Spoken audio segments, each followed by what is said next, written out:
What it do, people? It's your boy Derek on the mic again today. It's going to be a very short show today. Don't have much to talk about. And to be honest with you guys, it is all NFL news. Don't really have much Major League Baseball news or NBA news, to be honest with you guys. But without further ado, I'd just like to say before we get started, make sure you guys subscribe below and like below. I do appreciate when you guys do that. It's been popping lately. I've been having a lot of viewers lately, more than what I'm used to. So I've been appreciating everybody watching. Continue that and keep rocking with us. Without further ado, let's just get right on into it. DeAndre Hopkins has annoyed me. He's decided that he wanted to join the AFC South, and now he's going to be on the Titans on a 2-year deal worth $26 million. Apparently, the Patriots couldn't do enough to persuade him to go over there. I think there's a lot of reasons why people don't want to go over to New England. Those fans are just rambunctious and they're a bunch of assholes. So I get it. Plus, it also probably says a lot about the quarterback. Maybe he doesn't believe in Mac Jones. I don't know. I don't know why he went to Nashville. It's weird. Malik Willis, does he believe in me? Malik Willis? I don't know. Like that just throws me off. I know they just got what's his name? That tight end, Evan Ingram. So I mean, that's another target over there. They also just got that wide receiver that they just drafted last year. That's going to be over there. So maybe this is the time for Malik Willis to show up and show out. But I don't see the Titans going to the Super Bowl, not even a little bit. I know that Hopkins is getting into the later part of his years and he's trying to win a chip. I just don't think they're it. Maybe honestly, those are the only two teams I thought were even interested in him. The Patriots and the Titans. So I don't know, man. I feel like he's just going there to prove maybe that he's going to just keep playing and doing his thing. I mean, he's a dog. And the only reason why he didn't have a 1,000-yard season last year is because he was suspended for the first couple games. So I don't know. I thought he was going to go to like a contender, like, I don't know, the Jets maybe, the Patriots, the Bills, maybe the Miami Dolphins. The Chiefs, the Bengals, the Baltimore Ravens, all those teams I feel like have the potential to get there. Even the Los Angeles Rams. Maybe they're kind of out of it now. I don't know, man. Just the 49ers. There's a bunch of teams I thought he might go to that legitimately have a chance of making it next year, or this year, I should say, and winning a championship. I just don't think the Titans were it. So maybe I'm wrong, but I highly doubt it, man. I highly doubt it. I think they're going to be last in the division again this year. I think they're going to be garbage. We'll find out. We'll see. Let's see. Jamal Hill. I do have some UFC news. He ruptured his Achilles and he's going to relinquish the UFC title. I did have some news on that. Someone had just sent it to me. Let's see.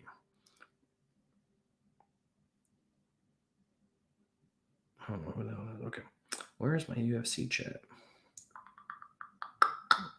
Oh, it's right there. Okay. So my buddy was talking about it, and they're saying that it was supposed to be Alex versus Hill if Alex won, Alex Pereira, but I don't see that now. He's gonna have to and it's a cool thing that he's relinquishing the title, because I hate when people hug that or hog it and don't do it. For those of you that don't know, Hill beat the former champion Glover Teixeira back at UFC 283. And he was supposed to challenge champion Yuri Prochazka, I think is how you say his name, for the belt in December. But then Prochazka suffered a shoulder injury, and he had to relinquish it. So in place of Prochazka versus Teixeira, the UFC booked a vacant title fight between former champion Jan Blachowicz and Magomedov Ankalev. I'm probably botching all this. The bout ended up going to a split draw, leaving the division without a champion until Hill beat Teixeira. And this is just the third time in the past 3 years that the UFC light heavyweight champion has given up the title prior to Prochazka and Hill. So this will be the third time. Let's see who I guess is going to be going for it next. Let's see. It would probably have to be I guess either Blachowicz or Pereira, to be honest with you guys. But we'll see how it goes. I kind of want to see Erie versus Hill again. Like that's the thing that I wanted to see. So we'll see. We'll see what happens. I just wanted to shed some light on that. It sucks that he's going to be out now and not in it for a while. But hopefully he comes back is stronger than ever and better than ever, and he heals quickly. Someone has just formed themselves a full-on offense for the NFL, and it's not an NFL team. Nope, it's quarterback or former NFL standout, I should say, quarterback, Philip Rivers. Him and his wife announced, and his wife's name is Tiffany, and that's his high school sweetheart, by the way, their 10th child. Yeah. They have a full-on team now, so he can just be the quarterback, and then he has 10 kids now that can go out and catch passes and block and do everything for him. That dude just keeps trucking along. I mean, if they get one more, they literally have a complete offense without him, okay? And if they just get 11 more after that, I mean, they technically got themselves an offense and a defense. I mean, at this rate, they should just keep going and just get 53 players out there, man, and just keep them all going.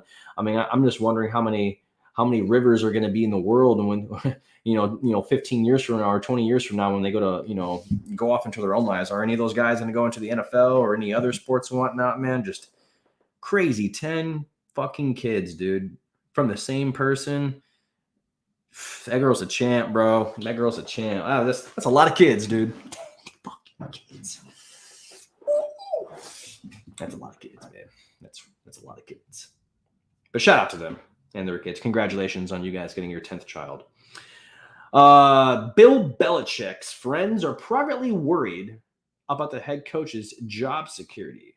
And I'm thinking about this. I'm like, I guess they have a reason to be, skeptical based off what happened last year and the last couple of years. They haven't been to the Super Bowl, I think, since 2018, or it might be the AFC champion. I think they won in 2018, if I can remember. I don't know. But I mean, what is that? 5 years, maybe? I mean, I don't. So there's at least a whole list of teams I think I saw earlier that haven't even, had a winning season in the last 10 years. Like the Cleveland Browns, dude. They have 9 losing seasons in the last 10 years. So like, I don't know. This man, he'll find a way to cheat. He always finds loopholes. So I feel like they have nothing to worry about. But maybe last year, just the fact that, they haven't been to the playoffs and really killing it in quite a while. I think they got smoked by, the Bengals or someone, might have been the Titans, someone recently in the playoffs.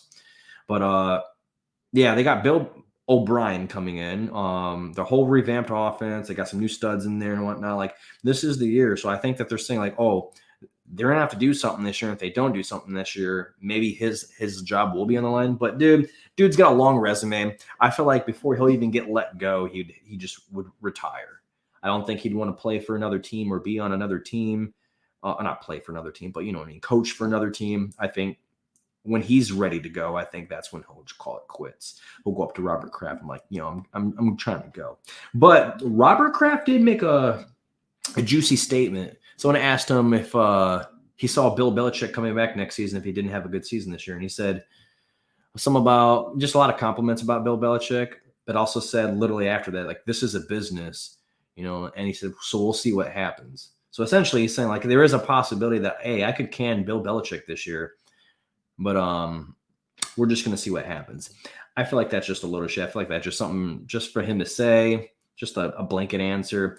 I feel like he's not going to get rid of Bill Belichick. There's always the comment. They said that last year too as well, like, oh, he might get rid of him this year or whatever the case may be. Like, he's not the same because of Brady.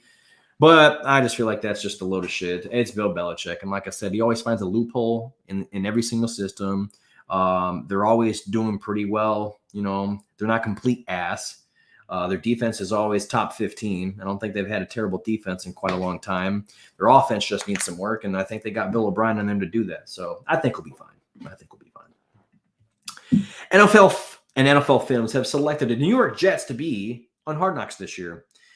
Jets report to training camp from today till July 19th, or 1 week from today, July 19th. That's when I wrote this down, but it's actually going to be in 2 days. Not 1 week from today. July 19th is in 2 days. But that's going to be interesting. I'm actually kind of excited for that because Aaron Rodgers is going to be on there. They were kind of garbage last year. So I think that's kind of – I feel like every team that's garbage is usually the one that ends up on Hard Knocks. But I wonder how Aaron Rodgers is going to react to this and having to be on the on that show and whatnot. We're definitely going to see how that goes. There's some other studs on there that I want to see, like Garrett Wilson. He's over there. I want to see how he does all that. You got Breece Hall. And then you got Alan Lazard over there. You got a good bunch group over there. And also they got, what's the name? I think it's Carl Lawson. He got injured last year. So maybe this is going to be him talking about, his progress, about him actually getting on the field and stuff like that. There's a lot of things that are in play, but I feel like this is going to be a good Hard Knocks one. I'm looking forward to watching it. I haven't watched a good one since the Colts. I think last year was Dallas Cowboys. I don't think that one was very intriguing. No, or was it the Detroit Lions? I can't remember. I just remember last year being a garbage one. I didn't like it. No, it might have been Kyler Murray and the Arizona Cardinals. Yeah, booty cheeks. This one will be good, I think. I think so. Maybe. You know what? I told you guys in the beginning I didn't have very many topics for baseball. I had the majority for football, but I guess I do have one basketball one in there. It's just a very small one. That's probably why I said this earlier. But there's so many tabs open. There it is. All right. NBA is approving technical fouls for flopping among rule changes for the 2023-24 season. So the NBA's announcement explained any player deemed to have flopped will be given a non-unsportsmanlike technical foul. That means said player cannot be ejected because of an accumulation of flopping violations like they can be for other technical fouls. Officials will also have the opportunity to wait until the next neutral chance to stop play and issue the flopping violation, meaning they do not have to stop live play if it would take away a clear scoring opportunity. Officials can also call fouls and flops on the same play. While coaches cannot directly challenge a flopping violation, officials can retroactively call one upon review or challenge of another play. NBA first put an anti-flopping rule in place within the 2012-2013 season. Players are issued a warning for their first violation and then fines of $5,000 for their second, $10,000 for their third, $15,000, and for their fourth, $30,000 for their fifth. That is insane. That's a lot of money. But we'll stop talking about that. But essentially, yeah, if you flop this year, they're giving you a technical. So no flopping. They're trying to see if this will deter away from everyone trying to flop all the time. I don't think so. I think there are some good actors out there that are good at, oh my God, it flopped. Well, are you going to review every single play to see if that was a flop? Probably not. No. But yeah, we'll see if that changes anything. Probably not.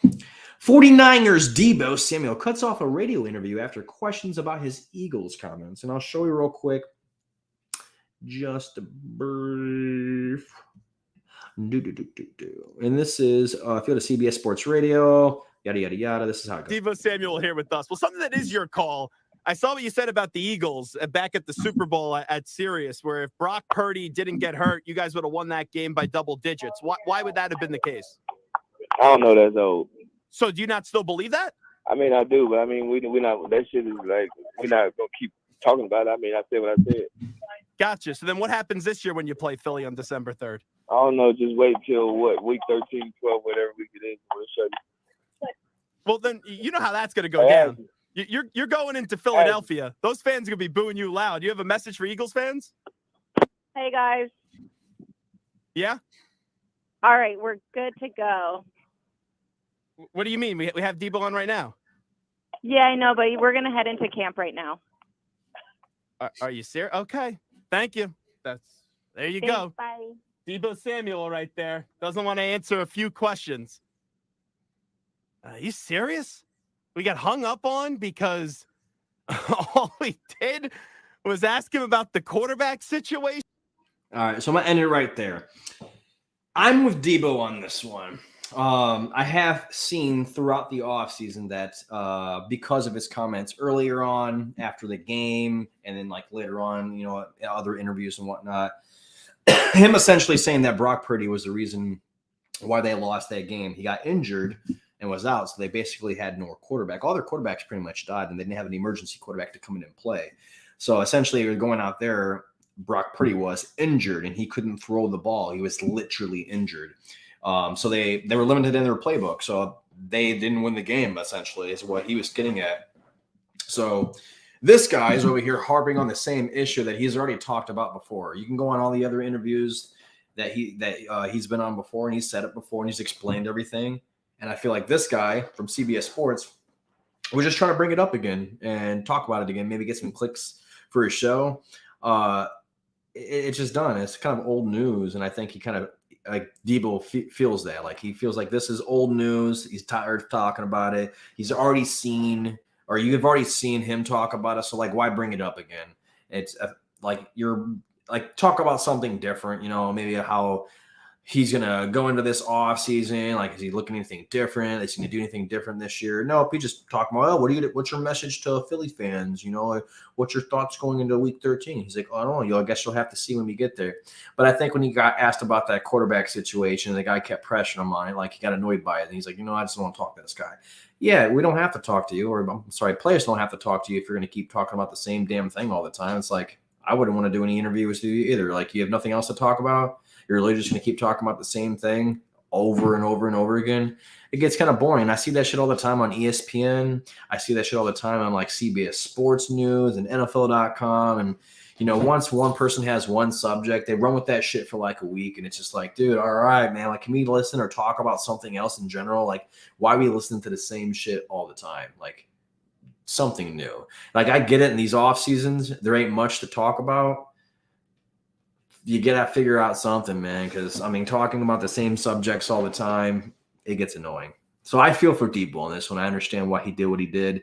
I ain't mad at him, I know that dude's mad because his interview got ruined. Should have had some better questions, pal. James Conner says he's predicting a big year in 2023.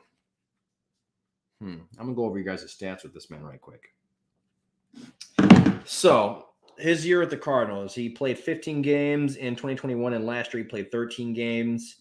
He got 752 yards that first year with them and 782 yards the second year. First year, he had 3.7 yards per carry. Last year was pretty good. He had 4.3 yards per carry. He only had 7 touchdowns last year, so it was a big drop-off from the year before when he had 15. I don't know. Maybe he might be in for a big year. They do have a new head coach, and that guy seems like he just wants to run the ball all the time. I say it's worth a shot. I got to sneeze. Maybe. No. As soon as I said that, I didn't have to sneeze anymore. I think he has a shot. I think you should draft him in fantasy. Knew it. I think he'll have a decent year in fantasy. If he's getting around 700 yards every single year, there was only 1 year in the last 5 since 2018 where he didn't. That's only because he played 10 games, but he got 464 yards that year in 2019 with the Pittsburgh Steelers. But he plays at least 13 games every single year. He's played 14 games twice and 15 games once. Doesn't always play a full year, but I feel like that's kind of like a lot of running backs. They don't necessarily play the whole year because they're taking a lot of beatings. You're taking like over 200 carries all the time every single season.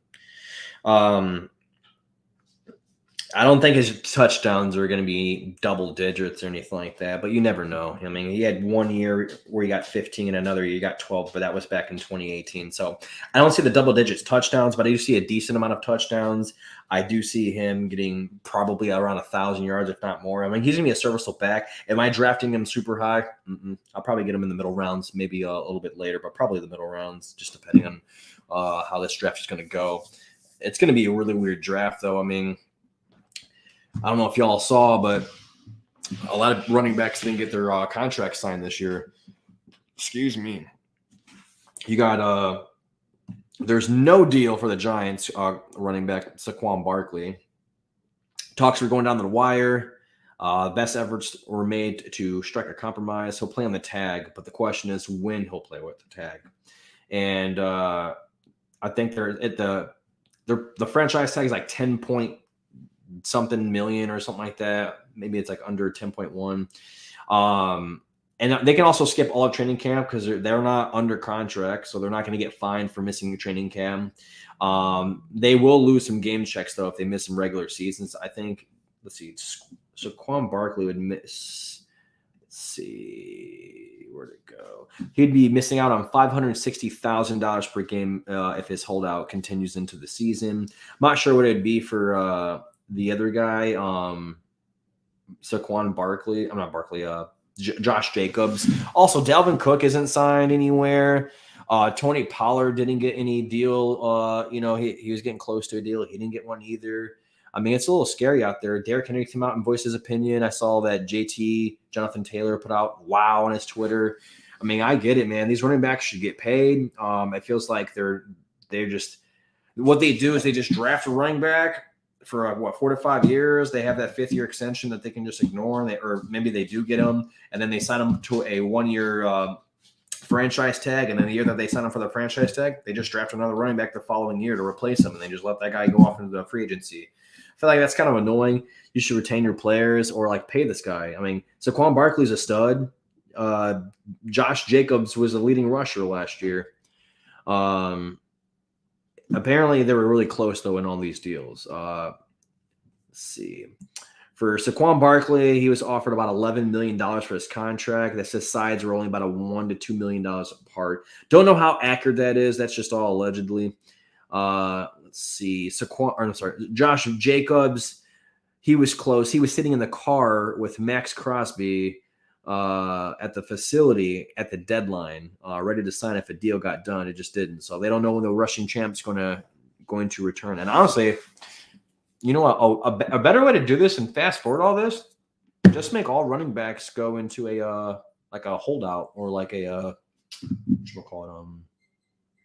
strike of some sort. Just no one play.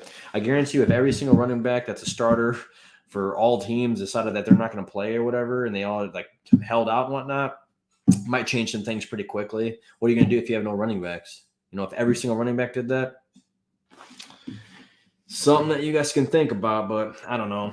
The most notable recent running back holdouts in light of what is expected was Saquon Barkley and Josh Jacobs. Alvin Kamara held out in 2020, Ezekiel Elliott in 2019, Melvin Gordon in 2019, Le'Veon Bell in 2018, MJD, Maurice Jones-Drew back in 2012, Chris Johnson in 2011, Steven Jackson in 2008, and Larry Johnson in 2007. All those guys are some exceptional running back players. But I don't know, man. We'll see how it goes. I'm hoping that all running backs get paid, at least all the good ones anyways. And so that's the thing that just baffles me. All these guys are studs. They can definitely do something to improve a team, and no one wants to sign them for that much money. They're either trying to lowball them. I know some teams don't have the cap space, but there's a lot of teams that do, and teams especially that need a running back. So, step it up, do something. Pay the motherfuckers, bro. They deserve it. I mean, these motherfuckers take 400 carries a season sometimes 300. I think the lowest amount is probably 200. I mean, that's a lot of hits to take on the body. I feel like they definitely deserve to get that money. Pay them. Last thing I wanted to talk about, guys, was Dak Prescott. This man says he won't have 10 interceptions this year. Again, I'm going to go back to the stats. And you know what? He may be right. If we're going back and we're looking at every single passing season that he's had, he usually plays all 16 games. Just in 2020 he didn't, and last year he missed 4 games. But since 2016, in 2016 he threw 4 interceptions. 2017 he threw 13. 18 he threw 8, and 19 he threw 11. 2020 he threw 4 again. But he only had 9 touchdowns. What the? Oh, he didn't play. Okay, and that doesn't count. And then in 2021 he had 37 touchdowns, 10 interceptions, and then 2022 he had 23 touchdowns, 15 interceptions. Now the only way I see him not getting 10 interceptions in a season if he's not throwing the ball as much. If they're just running the ball a whole lot more like they usually do, and he's getting his 23 touchdowns. I can see him only getting 4, maybe under 10 interceptions, But if he's going to have a year like he did in 2021 where he threw 37 touchdowns, he's most definitely getting 10 interceptions. So that's just my opinion on it. I wouldn't draft him because I don't ever draft him. It's up to you guys if you guys want to do all that. But honestly, I'm going to go on DraftKings, and I want to see what the over-under is for that. And I'm probably going to take the over for Dak Prescott to get over 10 interceptions or even just turnovers in general. So that's just my take on it. But yeah, that's all I got for the day, guys. I do appreciate you guys watching the show. Wanted to keep this one brief. Didn't have too many topics to talk about, but I appreciate you guys listening. Make sure you guys subscribe and like below. I do appreciate that. If you guys have any questions or anything that you guys want to shout out or say anything to, just go ahead and leave in the comments and I'll reach out to you guys. Thank you, and you guys have a good day.